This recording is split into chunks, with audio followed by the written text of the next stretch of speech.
नमस्कार भक्तों, स्वागत है हमारे चैनल वास्तु ज्ञान संसार में। पूरी सच्ची श्रद्धा और पूरे विश्वास के साथ इस वीडियो को लाइक कर दीजिए और कमेंट बॉक्स में लिख दीजिए जय माता दी, जय माता रानी। दोस्तों, सबसे पहले हम आपको बताएंगे कि इस चैत्र नवरात्रि के दौरान आपको वो कौन सी ऐसी गलतियां हैं जो भूलकर भी नहीं करनी है।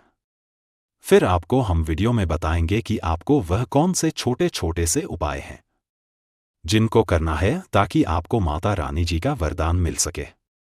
तो सबसे पहले आप ये जान लीजिए कि दोस्तों, नवरात्रि में पूजा के दौरान महिलाओं को कभी भी खुले बाल रख करके माता रानी जी की पूजा पाठ नहीं करना चाहिए। कोई भी महिला अगर खुले बाल रख करके पूजा पाठ करती है तो ये शुभ नहीं माने जाता है। दूसरा, नवरात्रि में पूजा के दौरान कभी भी तुलसी, आंवला, मदार के फूल का आपको प्रयोग नहीं करना है। इन तीनों चीज को वर्जित माना गया है। तीसरा, आपको नवरात्रि के दौरान इस चीज का ध्यान रखना होगा कि नहाने धोने के बाद आप सूखे वस्त्र का धारण करें। देखा गया है कि नवरात्रि की पूजा करने के लिए लोग जल्दी से नहा लेते हैं और गीले कपड़े का धारण कर लेते हैं। ये बहुत ही अशुभ माना गया है। कृपया करके सूखे कपड़े का धारण करें, तभी पूजा पाठ और आरती करें। चौथा, आपको इस बात का ध्यान रखना है कि माता रानी जी की पूजा पाठ में कभी भी लोहे की थाली और प्लास्टिक की थाली का इस्तेमाल ना करें।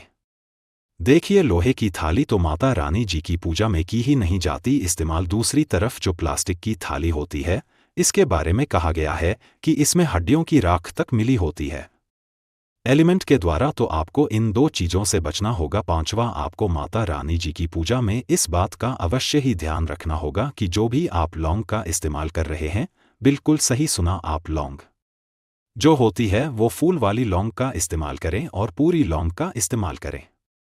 होता क्या है, देखिए दोस्तों, कि माता रानी जी की पूजा में अगर लौंग का इस्तेमाल किया जाए तो कहा गया है वह पूजा बहुत ही जल्दी सिद्ध हो जाती है।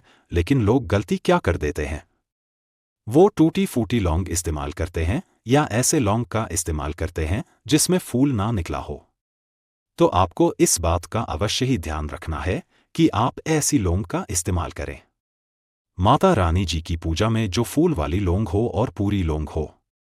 छठा, आपको इस बात का ध्यान रखना होगा दोस्तों, माता रानी जी की पूजा में किसी भी टूटी फूटी वस्तु का इस्तेमाल मत कीजिएगा, वरना आपकी पूजा संपन्न नहीं मानी जाएगी। दोस्तों, अब आपको जो हम बता रहे हैं, इस बात का जरा ध्यान रखिएगा कि जो नारियल है वो हिंदू धर्म में मान सम्मान, समृद्धि का सूचक माना जाता है। नारियल को हिंदू धर्म में सफल भी कहा गया है और नारियल को हिंदू धर्म में श्री नाम से भी बुलाया जाता है। हर मांगलिक कार्य में नारियल का अवश्य ही इस्तेमाल किया जाता है, तो आपको इस बात का ध्यान रखना है। माता रानी जी की पूजा में जो इस नारियल का आप इस्तेमाल करेंगे वह जाटा वाला नारियल होना चाहिए और पानी वाला नारियल होना चाहिए।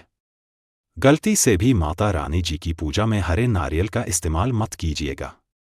आठवां, आपको इस बात का अवश्य ही ध्यान रखना है कि माता रानी जी की पूजा में आपको तुलसी के पत्तों का इस्तेमाल गलती से भी नहीं करना है।